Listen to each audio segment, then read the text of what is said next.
Okay, so we're in the Capitol here. We're with Jeff Johnson from WEAC, and we wanted to talk with Jeff about the crowd here. Who's gathered? Jeff, pretty exciting, huh? Oh, it's terribly exciting. It's amazing. We have all sorts of WEAC members from Madison, Wausau, Milwaukee. Basically, I believe any district that has off today or anyone that could take a personal day. Now, tell me a little bit about how WEAC handled teachers calling in sick, and what did they tell the constituents in their bargaining unit across the state? As a WEAC member, I can tell you my perspective as to what I've heard around how we've been encouraged not to call in sick. We've been encouraged to go in, but we need to find it within ourselves. If you have a personal day, if you're able to take a leave. I myself was here last Wednesday. I was able to take a personal day. I was going to take a personal day last week Friday, but MPS had closed. So they've been asking every one of the members, all 98,000 members, to dig deep, to find it within their hearts, to take a stand. Where do you draw the line? And go from there.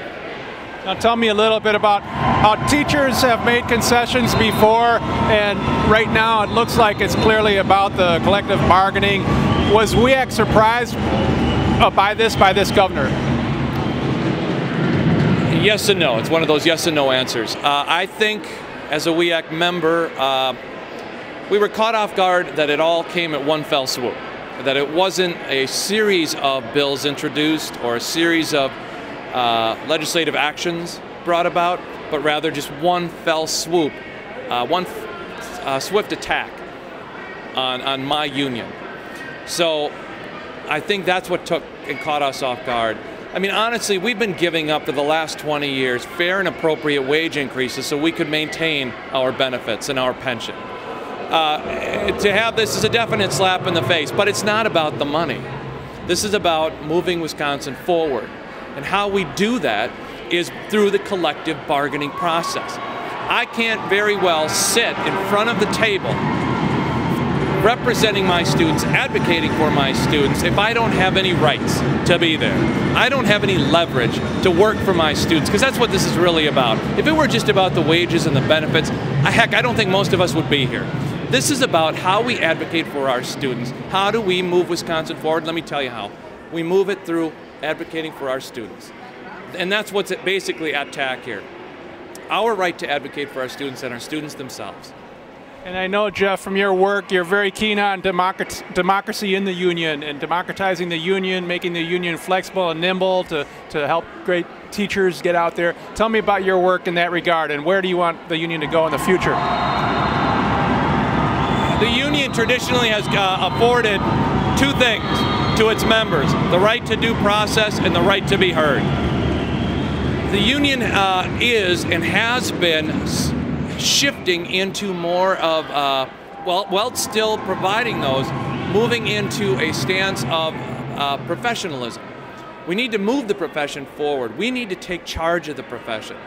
I mean, who better to know how to make things better than the teachers and the ESP, the people that are actually working in the field.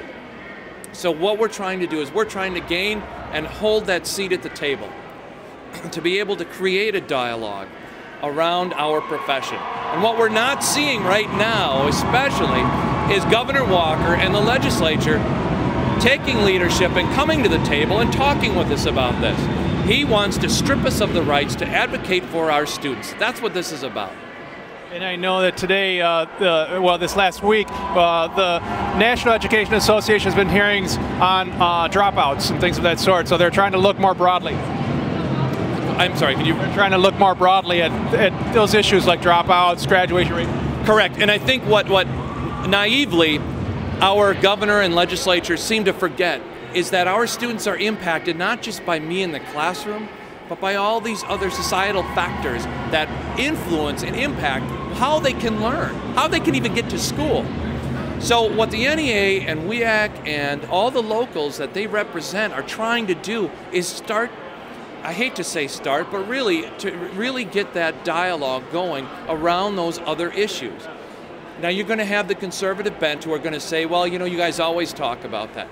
But the problem is, we have been, and everyone should be, because that's what's going to move Wisconsin forward, not this regressive stance of blaming on us, the middle class, the lower classes, and then trying to balance the budget on our backs. Well, thank you very much for this impromptu interview today, and keep up the good work. I know you do a good job, and you're moving it forward, so thanks a lot, brother. Absolutely. You guys keep up the fight, and thanks for representing. Outstanding. How was that? Thank you.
Okay, we're doing a little interview real quick with State Senator Mark Pocan. Mark, you had some very important comments to make about the budget.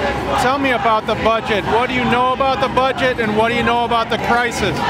Sure. This is largely a manufactured crisis. According to the Nonpartisan Legislative Fiscal Bureau, we are not in a position that we have to do a budget repair bill. This is really being done so that they can take a whole lot of other bad ideas and just kind of including it, things that normally wouldn't pass easily through the legislature, like the attack on workers' rights. So we need to make sure people understand that this is something that's a conservative idea nationwide. They're trying to make us do in Wisconsin, and it has very little to do with the budget. Now tell me, Mark, now you've been making overtures to the governor and overtures to the other side of the aisle. We've heard that there have been many attempts to talk with the governor and talk with the other side. Can you testify to that? Have you made those overtures? Have you tried to get on the table some of these concerns? Sure. We went Friday into the governor's office. 38 Democrats went there in unison, waited outside 10 minutes. They wouldn't let us in. Finally, we had to knock on his door a couple times, and they sent out a staff person, a lower level staff person, to basically nod and kind of brush us off. So we've tried to get the governor to do the right thing, to sit down with the unions rather than, his first reaction was to call the National Guard. But they seem to want to keep doing this. I think it's more about making the national conservative movement happy than it is about making the public happy in Wisconsin, and that's why we're fighting with everybody who's here. Now, you've been here for several years, so you know the process. Break it down. How's the process supposed to work, and what is different about the process in general now? Well, there's many things. I mean, we found out Friday they cut off the legislative hotline that everyone across the state can call your legislator because they're getting so many calls. Today, half the Republicans aren't even here or their offices, so no constituents can contact a Republican legislator. I mean, they're really doing everything that circumvents the normal democratic process, and that's part of the problem. So we're going to be on the floor tomorrow probably for several days unless they try to take away our rights as well, which so far looks like something they might do. Lastly, I know you're in a hurry. Thank you. Tell me about your own experience in this process. You've negotiated, you've looked at budgets. How is this qualitatively different from those years in the past? Is there something totally different about this, and what's driving it? Well, in the past we've had budget repair bills, which this kind of really isn't, but we've had those sort of bills. But they've usually been, like last year or 2 years ago, we allowed for a process to take all the federal recovery dollars. Not things that are that controversial. This is changing established labor law from over a half a century in Wisconsin. So something like this, you don't just shove in a 144-page bill and call it a budget repair bill and think it's going to go by quietly. So I think that's the problem, is they overplayed their hands. They thought they could really pull a fast one, and clearly the public has caught them. Lastly, is there any fig leaf of peace put out by the Democrats for the governor? Are you ready and willing when he if he makes any overtures, or what are you going to do? We have said over and over again, we want him to just put a hold on the process right now, sit down with the unions. The unions have already said they would agree to some of the concessions regarding paying in for insurance and pension, and that's what the governor all along said that's what it's really about. It's just the fact that the governor refuses to negotiate tells us a whole lot more about his hidden agenda, but we're there to make sure that happens. Thank you very much for this time. Appreciate it. Thank you. Absolutely. On the Earth Productions. No, it's not. How are you doing? On the Earth Productions.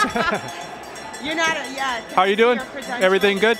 Okay, this is Fox News. Nope. Right. On the Earth Productions is talking here with a lot of folks about the rally. We want to get teachers' perspective, the union perspective. If you can introduce yourself and tell me why you're out here today, ma'am. Okay, my name is Stephanie Walters. I'm a staff person with the Milwaukee Teachers Union. And tell me a little bit. How many people do you figure out here from MTEA?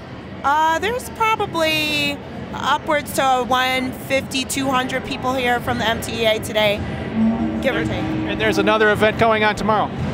There will be another event going on, both in Milwaukee and here as well. Yeah. Okay, so tell me, what is the sentiment of the teachers that are out here today?